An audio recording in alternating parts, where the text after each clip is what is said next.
May Allah subhanahu wa ta'ala punish the oppressors of Al-Aqsa. And may Allah subhanahu wa ta'ala give victory to the oppressed in Gaza and around Jerusalem all over. Allahumma ameen. Now, dear brothers and sisters, here's what I want to bring home to you.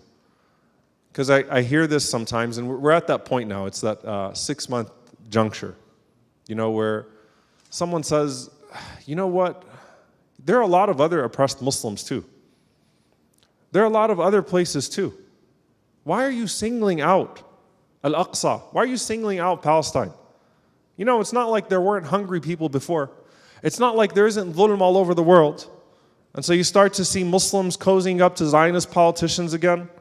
You start to see the, pushing things brushing things under the rug. Let's stop talking about Al-Aqsa and Palestine. We're not talking about the other stuff, and that stuff is just as important.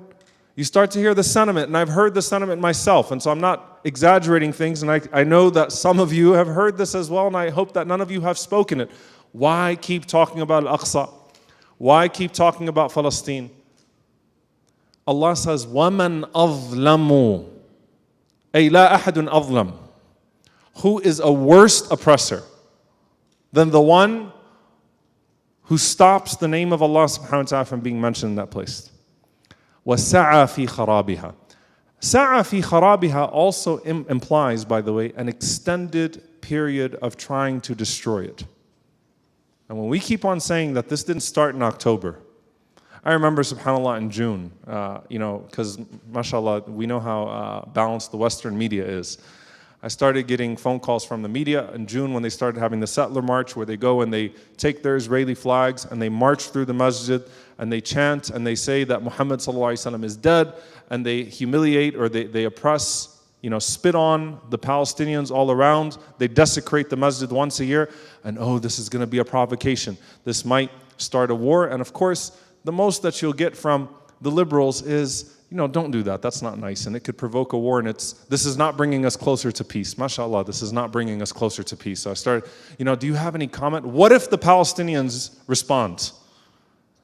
I say, and I remember saying, you're asking the wrong question. You should be asking, why are they allowed to do this? Not what if the Palestinians respond? And are you afraid that this could lead to something terrible? It already is terrible. You see how backwards this all is? And the way that this propaganda has brainwashed even seemingly sensible people? Why is this okay in the first place? And to us, وَمَنْ أَظْلَمُ. Allah is saying there is no greater oppression.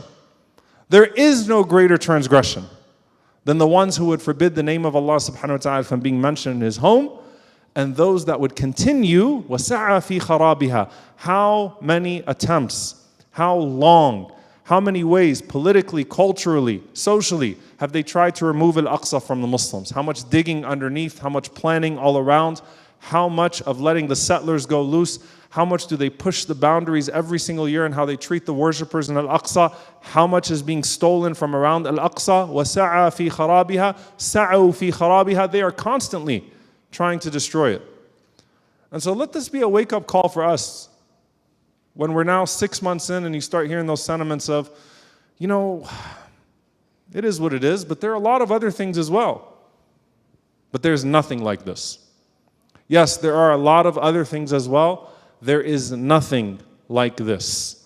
Not because I say so, the Quran says so. وَمَنْ أَظْلَمْ. There is no greater oppression than to see the combination of desecration of the holiest site, one of the holiest sites in Islam, and murder, and starvation, and humiliation, all of that combined, all in one place. May Allah subhanahu wa ta'ala never allow us to be okay with that.